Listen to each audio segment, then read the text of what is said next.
Atos 16. Paulo leva consigo a Timóteo. Chegou também a Derbe e a Listra. Havia ali um discípulo chamado Timóteo, filho de uma judia crente, mas de pai grego. Dele davam bom testemunho os irmãos em Listra e Icônio. Quis Paulo que ele fosse em sua companhia e, por isso, circuncidou-o por causa dos judeus daqueles lugares, pois todos sabiam que seu pai era grego. Ao passar pelas cidades, entregavam aos irmãos para que as observassem as decisões tomadas pelos apóstolos e presbíteros de Jerusalém. Assim, as igrejas eram fortalecidas na fé e, dia a dia, aumentavam em número. A visão em Troade e, percorrendo a região frígia Gálata, tendo sido impedidos pelo Espírito Santo de pregar a palavra na Ásia, defrontando Mísia, tentavam ir para Bitínia, mas o Espírito de Jesus não permitiu. E tendo contornado Mísia, desceram a Troade à noite. Sobreveio a Paulo uma visão, na qual um varão macedônio estava em pé e lhe rogava, dizendo: passa a Macedônia e ajuda-nos. Assim que teve a visão, imediatamente procuramos partir para aquele destino, concluindo que Deus nos havia chamado para lhes anunciar o Evangelho. Paulo em Filipos, Lídia convertida. Tendo, pois, navegado de Troade, seguimos em direitura a Samatrócia, no dia seguinte a Neápolis, e dali a Filipos, cidade de Macedônia, primeira do distrito e colônia. Nesta cidade permanecemos alguns dias.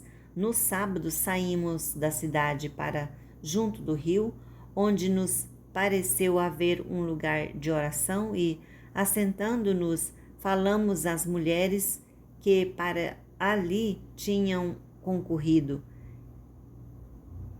Certa mulher, chamada Lídia, da cidade de Tiatira, vendedora de púrpura, temente a Deus, nos escutava e o Senhor lhe abriu o coração para atender às coisas que Paulo dizia. Depois de ser batizada, ela e toda a sua casa, nos rogou, dizendo: se julgais que eu sou fiel ao Senhor, entrai em minha casa e aí ficai. E nos constrangeu a isso. A cura de um jovem adivinhadora. Aconteceu que, indo nós para o lugar de oração, nos saiu ao encontro uma jovem possessa de espírito adivinhador, a qual, adivinhando, dava grande lucro aos seus senhores. Seguindo a Paulo e a nós, clamava, dizendo: estes homens são servos de Deus Altíssimo e vos anunciam o caminho da salvação. Isto se repetia por muitos dias. Então Paulo, já indignado, voltando-se, disse ao Espírito: em nome de Jesus Cristo, eu te mando, retira-te dela. E ele, na mesma hora, saiu.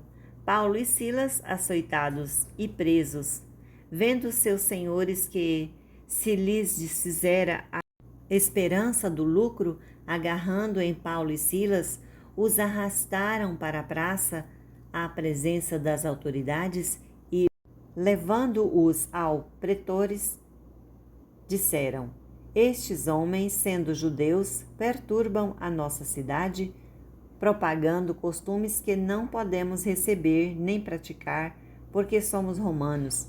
Levantou-se a multidão unida contra eles e os pretores, rasgando-lhes as vestes, mandaram açoitá-los com varas e, depois de lhes darem muitos açoites, os lançaram no cárcere, ordenando ao carcereiro que os guardasse com toda a segurança. Este, recebendo tal ordem, levou-os para o cárcere interior e lhes prendeu os pés no tronco. Por volta da meia-noite, Paulo e Silas oravam e cantavam louvores a Deus, e os demais companheiros de prisão escutavam. De repente sobreveio tamanho terremoto que sacudiu os alicerces da prisão, abriram-se todas as portas e soltaram-se as cadeias de todos. A conversão do carcereiro. O carcereiro despertou do sono e, vendo abertas as portas do cárcere, puxando da espada, ia suicidar-se, supondo que os presos tivessem fugido. Mas Paulo bradou em alta voz: não te faças nenhum mal, que todos aqui estamos. Então o carcereiro, tendo pedido uma luz, entrou precipitadamente e, trêmulo, prostrou-se diante de Paulo e Silas. Depois, trazendo-os para fora, disse: Senhores, que devo fazer para que seja salvo? Responderam-lhe: crê no Senhor Jesus e serás salvo tu e a tua casa. E lhe pregaram a palavra de Deus e a todos os de sua casa. Naquela mesma hora da noite, cuidando deles, lavou-lhes os vergões dos açoites. A seguir foi ele batizado e todos os seus. Então, levando-os para a sua própria casa, lhes pôs à mesa e, com todos os seus, manifestava grande alegria por terem crido em Deus. Paulo e Silas livres da prisão. Quando amanheceu, os pretores enviaram oficiais de justiça com a seguinte ordem: põe aqueles homens em liberdade. Então o carcereiro comunicou a Paulo estas palavras: os pretores ordenaram que fosseis postos em liberdade. Agora, pois, sai e ide em paz. Paulo, porém, lhes replicou: sem ter havido processo formal contra nós, nos açoitaram publicamente e nos recolheram ao cárcere.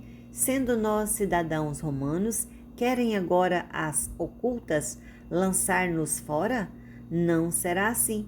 Pelo contrário, venham eles e, pessoalmente, nos ponham em liberdade. Os oficiais de justiça comunicaram isso aos pretores e estes ficaram possuídos de temor quando souberam que se tratava de cidadãos romanos. Então foram ter com eles e lhes pediram desculpas e, relaxando-lhes a prisão, rogaram que se retirassem da cidade. Tendo-se retirado do cárcere, dirigiram-se para a casa de Lídia e, vendo os irmãos, os confortaram. Então partiram.